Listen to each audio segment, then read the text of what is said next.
Madhya Pradesh budget में कर्मचारियों को बड़ी सौगात। 1 अप्रैल से मिलेगा बढ़े हुए भत्तों का लाभ 7वें वेतन के अनुसार। तो साथियों, वित्त मंत्री जगदीश देवड़ा ने बहुत ही बड़ा ऐलान किया है। आइए साथियों, जान लेते हैं पूरा आदेश को विस्तार से। नमस्कार साथियों, नई वीडियो में आपका स्वागत है। तो साथियों, मध्य प्रदेश सरकार ने 2025 का बजट पेश किया है, जिसमें राज्य के 7.50 लाख कर्मचारियों की उम्मीदों पर पानी फिर गया है। कर्मचारियों की उम्मीद थी कि इस बजट में उन्हें महंगाई भत्ते में वृद्धि मिलेगी, लेकिन महंगाई भत्ते और अन्य राहत कोई भी घोषणा नहीं की गई है। कर्मचारी संगठनों ने इस बजट में कर्मचारियों के लिए कुछ विशेष लाभ की उम्मीद जताई थी, लेकिन बजट में से नज़रअंदाज कर दिया गया है। कर्मचारियों को निराशा, महंगाई भत्ते का इंतजार जारी। उमाशंकर तिवारी, जो तृतीय वर्ग कर्मचारी संघ के महामंत्री हैं, उन्होंने कहा है कि कर्मचारी को महंगाई भत्ता 2016 से मिलना चाहिए था, लेकिन यह उनकी लंबी अवधि की मांग के बावजूद बजट में नदारद रहा है।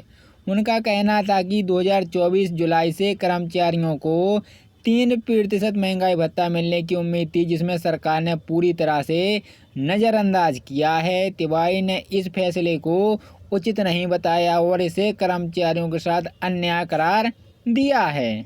7वें वेतनमान कर्मचारियों को राहत की उम्मीद नहीं। सरकार ने कर्मचारियों को 1 अप्रैल 2025 से 7वें वेतन के अनुसार महंगाई भत्ते का पुनरीक्षण करने की बात कही है। हालांकि कर्मचारी संगठनों ने इसे नाकाफी बताया है। यह पुनरीक्षण कर्मचारियों के लिए राहत नहीं ला सकता, क्योंकि महंगाई भत्ते के हिसाब से भत्ते की बढ़ोतरी अब भी अपर्याप्त प्रतीत है। कर्मचारियों का मानना है कि उन्हें पहले ही महंगाई भत्ते का लाभ मिलना चाहिए था, ताकि उनका जीवन स्तर बेहतर हो सके।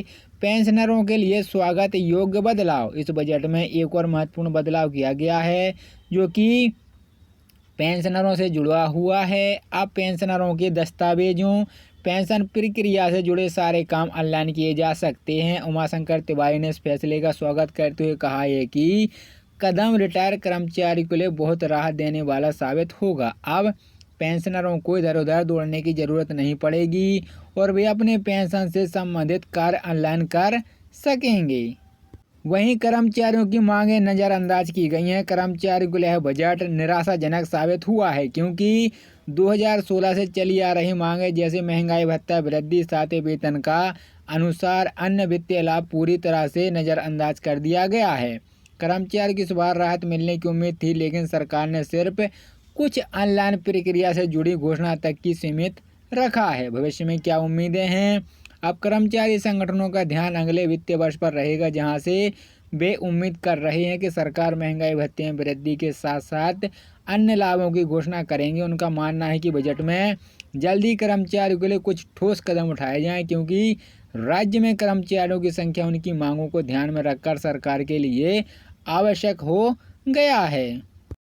नमस्कार साथियों, नई वीडियो में आपका स्वागत है। तो साथियों, मध्य प्रदेश सरकार ने 2025 का बजट पेश किया है, जिसमें राज्य के 7.50 लाख कर्मचारियों की उम्मीदों पर पानी फिर गया है।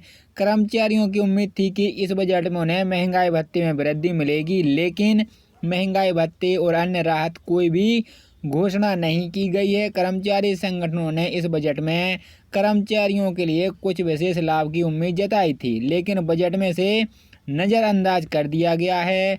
कर्मचारियों को निराशा, महंगाई भत्ते का इंतजार जारी। उमाशंकर तिवारी, जो तृतीय वर्ग कर्मचारी संघ के महामंत्री हैं, उन्होंने कहा है कि कर्मचारी को महंगाई भत्ता 2016 से मिलना चाहिए था, लेकिन यह उनकी लंबी अवधि की मांग के बावजूद बजट में नदारद रहा है।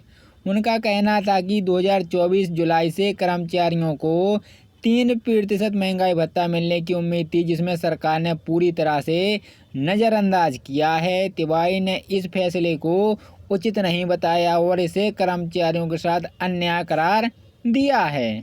7वें वेतनमान कर्मचारियों को राहत की उम्मीद नहीं। सरकार ने कर्मचारियों को 1 अप्रैल 2025 से 7वें वेतन के अनुसार महंगाई भत्ते का पुनरीक्षण करने की बात कही है। हालांकि कर्मचारी संगठनों ने इसे नाकाफी बताया है। यह पुनरीक्षण कर्मचारियों के लिए राहत नहीं ला सकता, क्योंकि महंगाई भत्ते के हिसाब से भत्ते की बढ़ोतरी अब भी अपर्याप्त प्रतीत है। कर्मचारियों का मानना है कि उन्हें पहले ही महंगाई भत्ते का लाभ मिलना चाहिए था ताकि उनका जीवन स्तर बेहतर हो सके। पेंशनरों के लिए स्वागत योग्य बदलाव। इस बजट में एक और महत्वपूर्ण बदलाव किया गया है जो कि पेंशनरों से जुड़ा हुआ है। अब पेंशनरों के दस्तावेजों, पेंशन प्रक्रिया से जुड़े सारे काम ऑनलाइन किए जा सकते हैं। उमाशंकर तिवारी ने इस फैसले का स्वागत करते हुए कहा है कि कदम रिटायर कर्मचारी के लिए बहुत राहत देने वाला साबित होगा। अब पेंशनरों को इधर उधर दौड़ने की ज़रूरत नहीं पड़ेगी और वे अपने पेंशन से संबंधित कार्य ऑनलाइन कर सकेंगे। वहीं कर्मचारियों की मांगें नज़रअंदाज की गई हैं। कर्मचारियों के लिए यह बजट निराशाजनक साबित हुआ है क्योंकि 2016 से चली आ रही मांगें जैसे महंगाई भत्ता, वृद्धि, सातवें वेतन का अनुसार अन्य वित्तीय लाभ पूरी तरह से नज़रअंदाज कर दिया गया है। कर्मचारी की इस बार राहत मिलने की उम्मीद थी लेकिन सरकार ने सिर्फ कुछ ऑनलाइन प्रक्रिया से जुड़ी घोषणा तक की सीमित रखा है। भविष्य में क्या उम्मीदें हैं? अब कर्मचारी संगठनों का ध्यान अगले वित्तीय वर्ष पर रहेगा जहां से वे उम्मीद कर रहे हैं कि सरकार महंगाई भत्ते में वृद्धि के साथ साथ अन्य लाभों की घोषणा करेंगे। उनका मानना है कि बजट में जल्दी कर्मचारियों के लिए कुछ ठोस कदम उठाए जाएं क्योंकि राज्य में कर्मचारियों की संख्या उनकी मांगों को ध्यान में रखकर सरकार के लिए आवश्यक हो गया है।